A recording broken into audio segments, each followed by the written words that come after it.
Audio Jungle.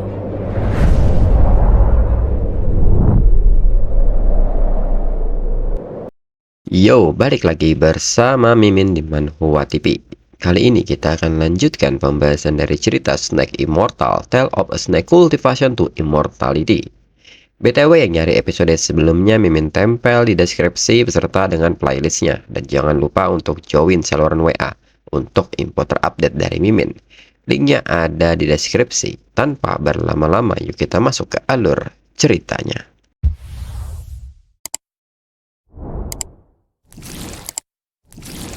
Disclaimer, mohon abaikan hal ini jika kalian sudah mengerti. Ini peringatan mengenai konten di channel ini. Video ini berisi alur cerita yang mempermudah pendengarnya untuk mengetahui isi ceritanya dan memahami alur ceritanya. Jika ada kesamaan tokoh dan tempat, ini benar-benar tidak disengaja. Dan peringatan bagi pendengar untuk tidak mencontoh atau meniru perkataan maupun perbuatan yang tidak baik yang ada di video ini, karena cerita ini hanyalah fiktif belaka. Jika mengerti, yuk kita masuk ke ceritanya. Cerita berlanjut. Chen Daoling pun seketika diam mematung melihat sosok bayangan hitam besar ini. Sedangkan bayangan hitam ini kembali bertanya apakah Chen Daoling tidak bisa mendengarnya, ataukah dia tuli. Chen Daoling sendiri bertanya-tanya apakah ini adalah roh dari monster tua legendaris. Apakah dirinya bisa kabur di bawah tekanan seperti ini? Lalu di saat yang sama, Mulai pun datang dan memanggil Chen Daoling. Dirinya di sini untuk membantunya. Chen Daoling pun melihat sebuah kesempatan dan seketika Chen Daoling mengatakan bahwa Mulai datang di waktu yang tepat serta mengaktifkan skill gravitasi ke arah Mulai dan melempar Mulai ke arah bayangan hitam itu. Chen Daoling yang kabur pun meminta maaf dan meminta Mulai untuk menahan sosok itu untuknya. Hingga bayangan hitam ini pun merasuki Mulai dan mengatakan bahwa manusia ini mempermainkan kematian. Di sisi lain, Chen Daoling pun lari sejauh mungkin hingga menggunakan sebuah jimat dengan nama langkah ilahi. Chen Daoling menilai bahwa dirinya bukanlah tandingan roh itu.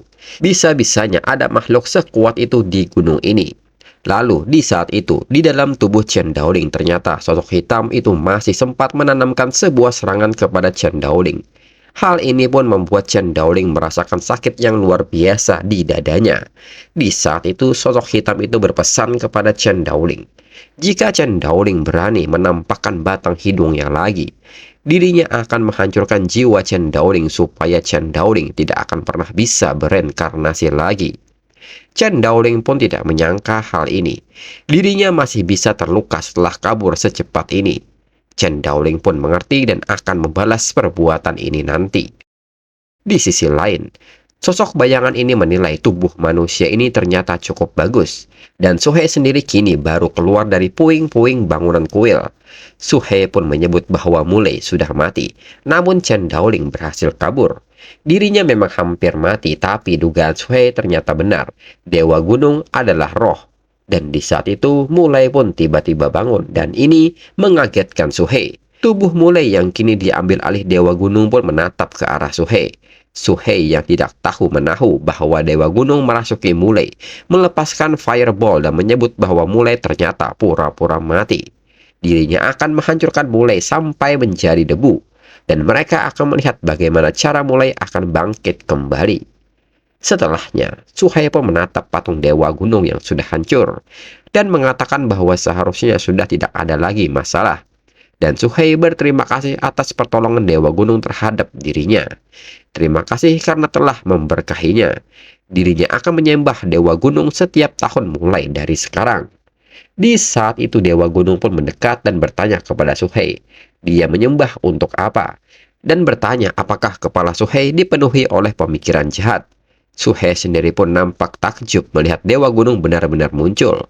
Suhe dengan polosnya bertanya apakah Dewa Gunung tidak mau dirinya menjadi penyembahnya. Dewa Gunung nampak kesal mendengar kata sembah ini. Padahal Suhe baru saja menghilangkan tubuhnya.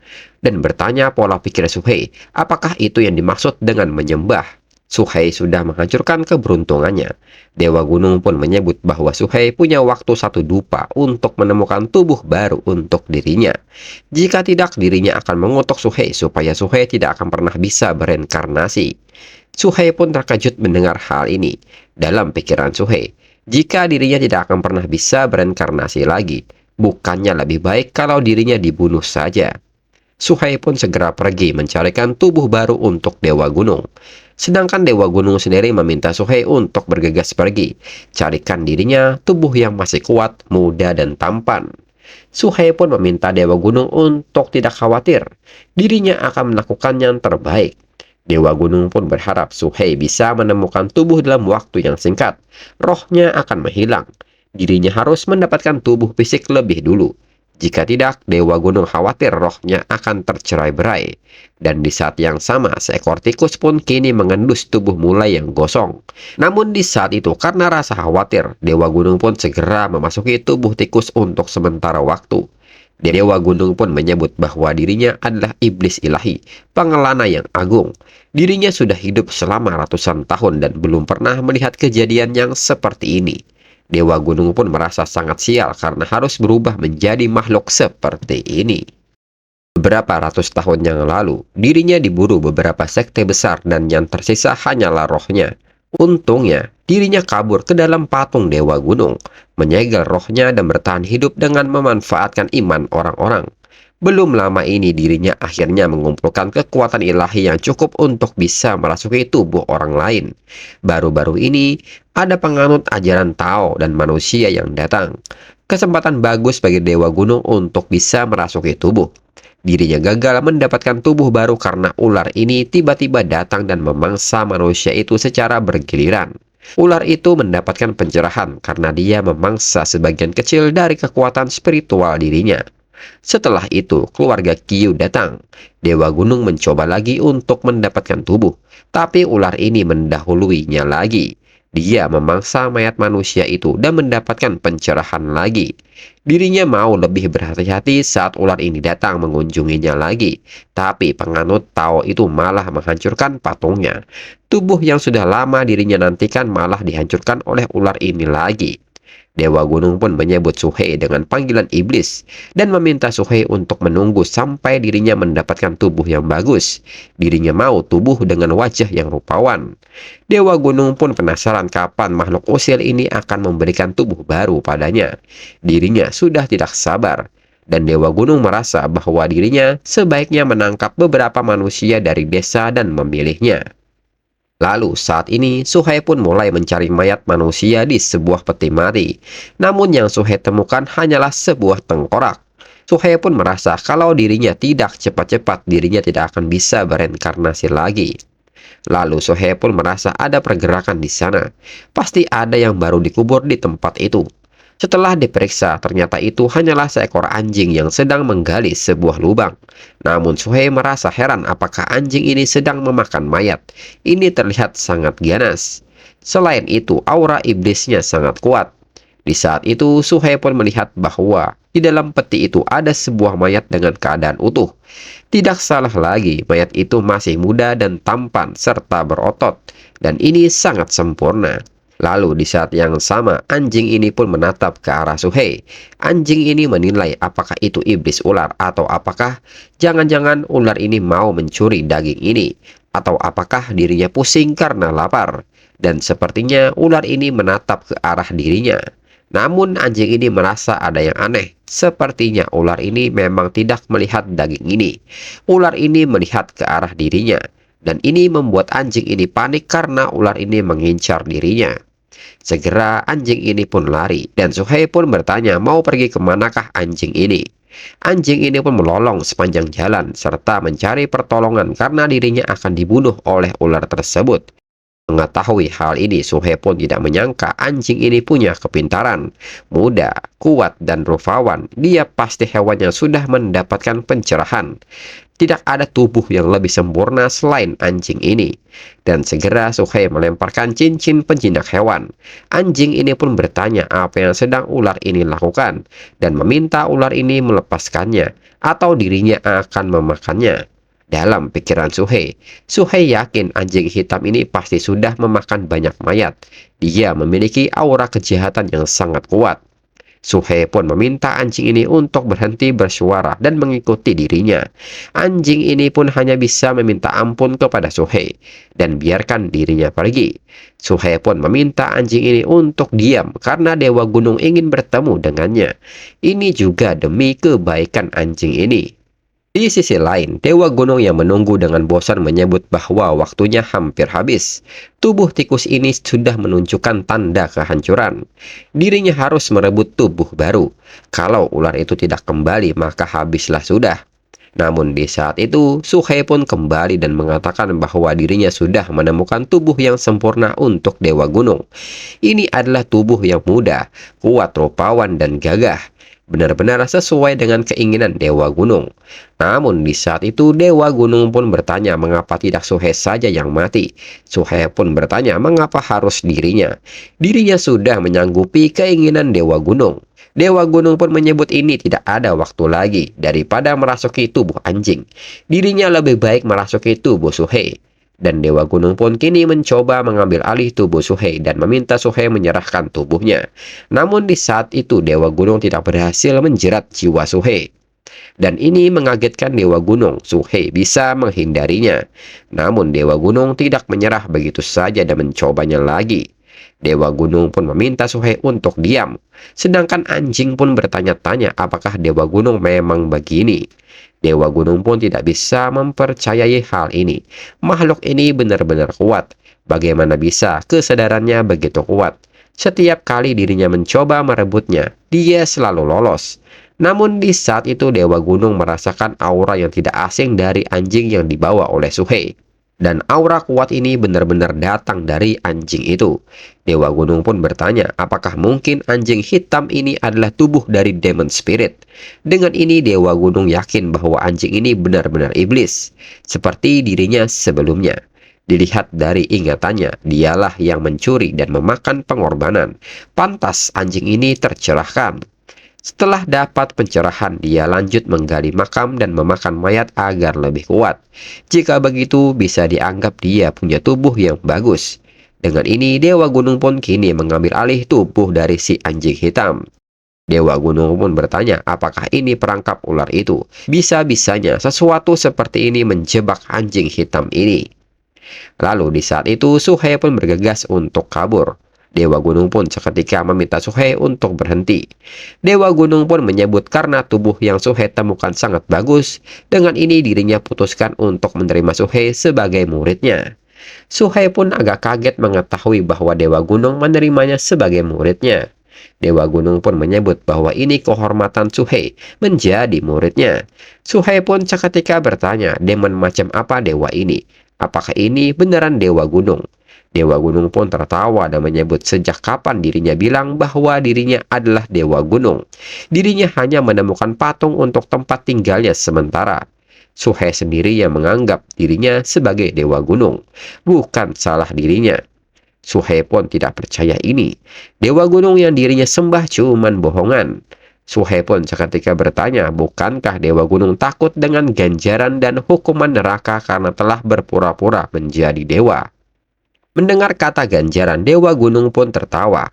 Menurutnya, tidak disebutkan ganjaran dalam ingatan itu. Masuk ke neraka hanyalah omong kosong agar para semut merasa nyaman. Bagaimana bisa Suhei berpikir seperti itu? Lihat anjing hitam ini, menggali kuburan dan mengambil mayat. Tidak percaya pada Divine maupun Evil. Ini lebih seperti penerus yang tepat bagi yang berserakan. Suhei pun seketika bertanya maksud berserakan di sini. Jika maksudnya adalah tubuh yang berserakan, dirinya telah menelan semuanya sekaligus. Kemudian berpindah ke gunung beruang besi. Di saat itu Suhei pun menatap Dewa Gunung dan memintanya pergi, karena ini adalah wilayahnya. Dewa Gunung pun seketika bertanya apakah gurunya tidak boleh masuk ke wilayah Suhei. Suhei pun nampak kesal dengan kata guru ini. Dirinya belum mengakuinya. Dalam pikiran Suhei, dirinya sudah mengetes kecepatan Dewa Gunung seharian tapi belum bisa dirinya susul. Tidak Suhei duga kekuatannya sebesar itu.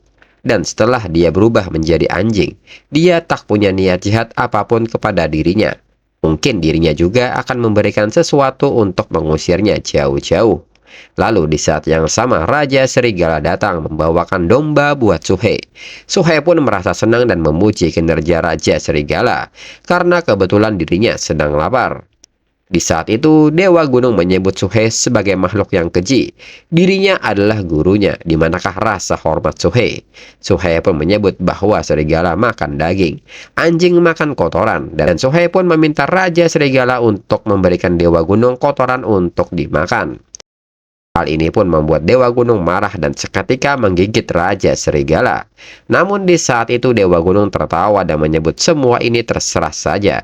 Sudah lama dirinya tidak dipermalukan seperti ini.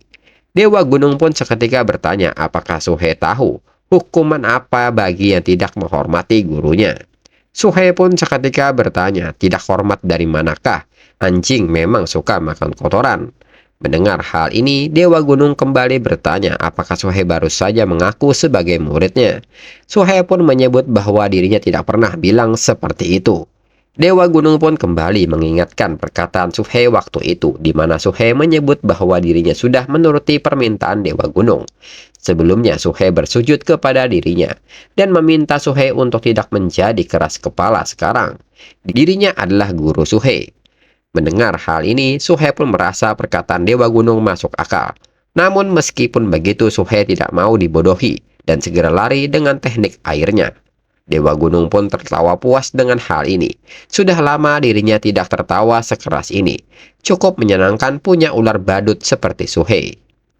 Kemudian mereka pun sampai di sarang Suhe. Dewa Gunung pun menyebut bahwa ini tidak terduga. Suhe bisa tetap tenang dan menunjukkan beberapa tanda pergeseran menjadi demon. Dia bahkan paham bagaimana bernapas dengan benar. Lalu di saat itu Suhe pun bertanya mengapa Dewa Gunung terlalu dekat. Dewa Gunung pun menyebut bahwa itu hanyalah sampah, tapi itu diperlakukan seperti harta karun. Dewa Gunung pun tidak mau meski Suhe memberikannya kepada dirinya. Lalu Suhe pun menyebut bahwa di sini ada pil jimat herbal batu giok.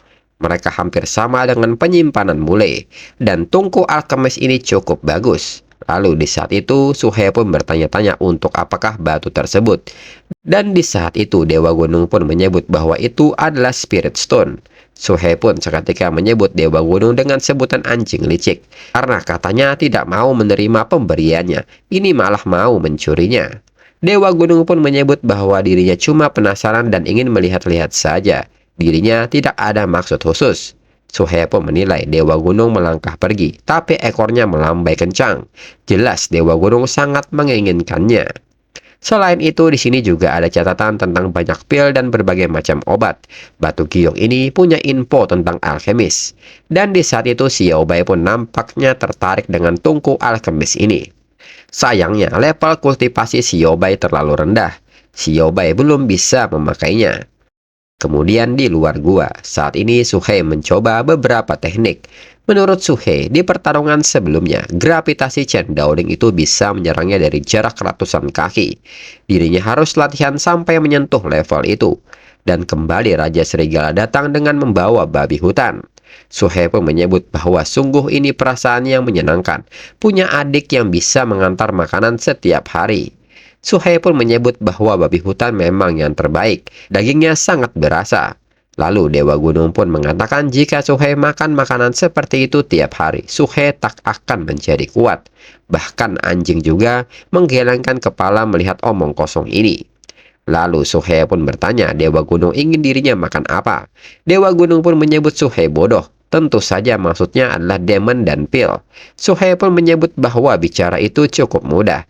Tidak ada demon di sini, dan jika ingin makan demon, ada satu di sini yaitu Raja Serigala.